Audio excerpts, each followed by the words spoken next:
जय Hind. Worth knowledge channel में आप सब दोस्तों का हार्दिक स्वागत है। और आज हम इस वीडियो में इस सेशन में देखने वाले हैं टॉप 30 सामान्य ज्ञान के प्रश्न और उसके उत्तर। तो दोस्तों इस वीडियो को, इस सेशन को जरूर देखना, यानी कि आपको एक ही सेशन में सारे प्रश्न मिलने वाले हैं, यानी कि जियोग्राफी, इतिहास, इकोनॉमिक्स, संविधान, सामाजिक विज्ञान, सारे प्रश्न दोस्तों आपको एक ही वीडियो में मिलने वाला है। विज्ञान टेक्नोलॉजी उसके भी प्रश्न आ जाएंगे, तो आप इस वीडियो को जरूर देखना। और जो हमारा सेशन है, जो वीडियो है, भाग नंबर 23 है। तो शुरुआत करते हैं इस वीडियो की। इस वीडियो का फर्स्ट सवाल है, देखिए क्या सवाल। पहला सवाल, अधिकांश भू प्रॉपर्टी किस शैल से बनी होती है? तो वो बनी होती है आग्नेय खड़क की। किससे बनी है? अधिकांश भू प्रॉपर्टी दोस्तों जो बनी है वो किस शैल से बनी है? तो बनी है आग्नेय से बनी है। अगला सवाल आपके सामने, इरा देखिए क्या सवाल है।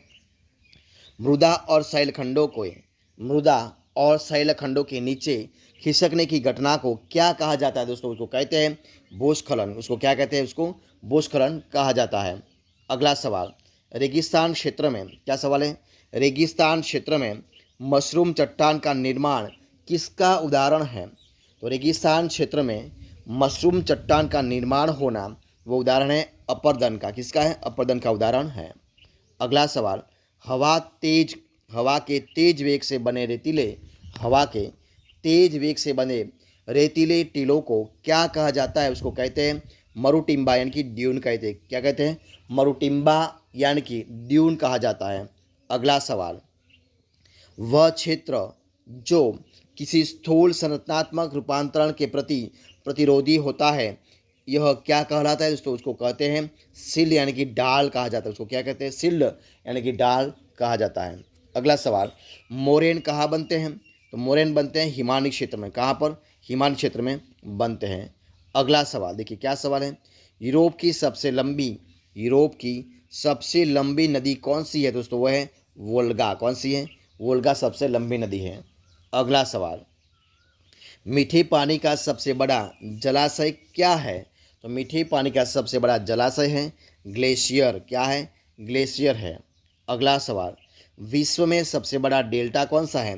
तो विश्व में सबसे बड़ा डेल्टा है गंगा डेल्टा। कौन सा है? गंगा डेल्टा है। अगला सवाल, एशिया की सबसे बड़ी नदी कौन सी है? दोस्तों वो है यांगटीसी नदी। कौन सी है? एशिया की सबसे बड़ी नदी है यांगटीसी।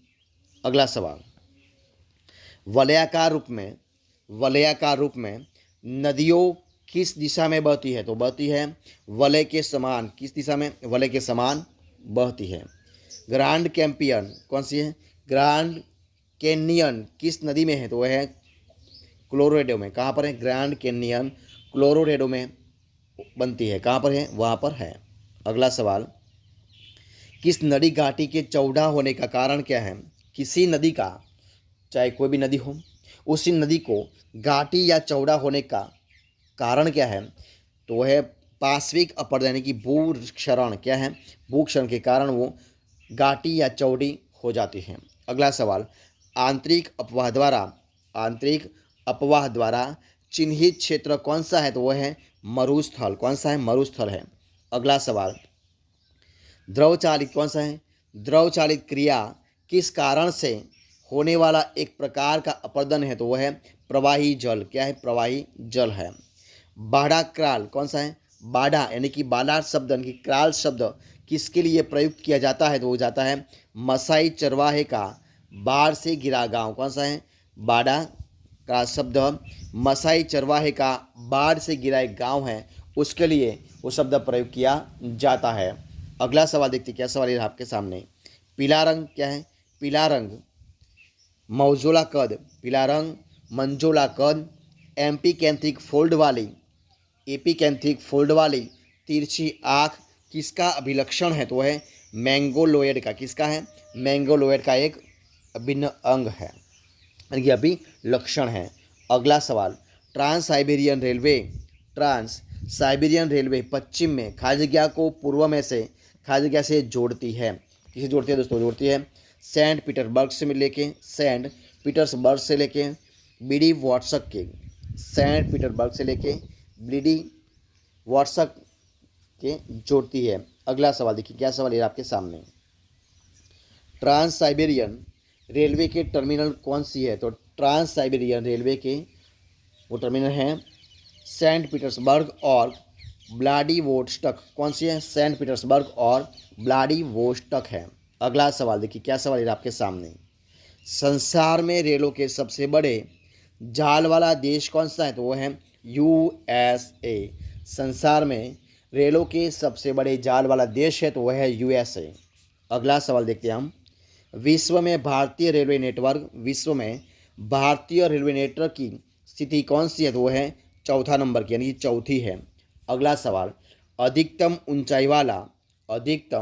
ऊंचाई वाला असैनिक विमानपत्तन कहाँ पर है? तो वह है चीन में। कहाँ पर है? चीन में है। अगला सवाल, संसार में सबसे व्यस्त और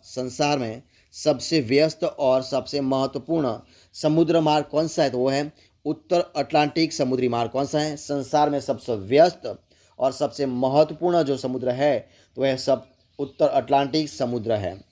ठीक है, अगला सवाल देखते हैं। व्यापार की दृष्टि से सर्वाधिक व्यस्त महासागर कौन सा है? तो व्यापार की दृष्टि से देखते हैं तो सर्वाधिक व्यस्त महासागर है अटलांटिक, यानी कि अंध महासागर। ठीक है, अगला सवाल देखते हैं। पनामा नहर स्वेज नहर से भिन्न है क्योंकि जो पनामा नहर है वो पनामा नहर स्वेज नहर से भिन्न है क्योंकि इसमें लोक जलपास प्रणाली है। कौन से है? इसमें लोक जलपास प्रणाली है, इसलिए। अगला सवाल, स्वेज नहर किसको जोड़ती है? तो स्वेज नहर किसको जोड़ती है? तो भूमध्य सागर और लाल सागर को। स्वेज नहर भूमध्य सागर और लाल सागर को जोड़ती है। अगला सवाल, ट्रांस ऑस्ट्रेलियन रेलवे के टर्मिनल कहाँ पर है? तो ट्रांस ऑस्ट्रेलियन रेलवे के टर्मिनल है पर्थ और सिडनी में। कहाँ पर है? पर्थ और सिडनी में है। अगला सवाल देखते हैं। अगला सवाल क्या है? दक्षिण अमेरिका के शीतोष्ण घास स्थलों को क्या कहते हैं? उसको कहते हैं पंपास। उसको क्या कहते हैं दोस्तों? उसको कहते हैं पंपास कहा जाता है। अगला सवाल देखते हैं क्या है? चारागाह को पंपास कहा जाता है। उसको क्या कहा जाता है? तो चारागाह को पंपास कहाँ कहा जाता है? तो दक्षिण अमेरिका में। कहाँ कहा जाता है? दक्षिण अमेरिका में चारागाह को पंपास कहा जाता है। कहाँ पर? दक्षिण अमेरिका में। और हमारी सेशन का इस वीडियो का लास्ट सवाल देखिए आपके सामने। देखिए क्या सवाल ये रहा आपके सामने। उत्तरी अमेरिका के प्रेयरी कौन है? उत्तरी अमेरिका की प्रेयरी कौन है दोस्तों? है शीतोष्ण घास स्थल। कौन सा है? तो शीतोष्ण घास स्थल उसको उत्तर अमेरिका के प्रेयरी वो है। दोस्तों इधर हम जो 30 प्रश्नों के सेशन चला रहे हैं, जो वीडियो बना रहे हैं, वही उसको इधर हम ख़त्म करते हैं। तो अगर आपको मेरा सेशन इस वीडियो अच्छा लगा हो, यूज़फुल लगा हो, पसंद आया हो तो उसको लाइक कीजिए, कमेंट कीजिए, आपके दोस्तों में शेयर कर दीजिए। और लास्ट में आपने अब तक इस चैनल को, यानी कि वर्तमान चैनल को सब्सक्राइब नहीं किया है तो उनको सब्सक्राइब करना मत भूलें। हमारे इस वीडियो को फर्स्ट से अंत तक देखने के लिए आप सब दोस्तों का मैं दिल से बहुत बहुत धन्यवाद करता हूँ। फिर मिलेंगे एक नए वीडियो के साथ, नए टॉपिक के साथ। तब तक बने रहें। जय हिंद, जय भारत, बेस्ट ऑफ लक।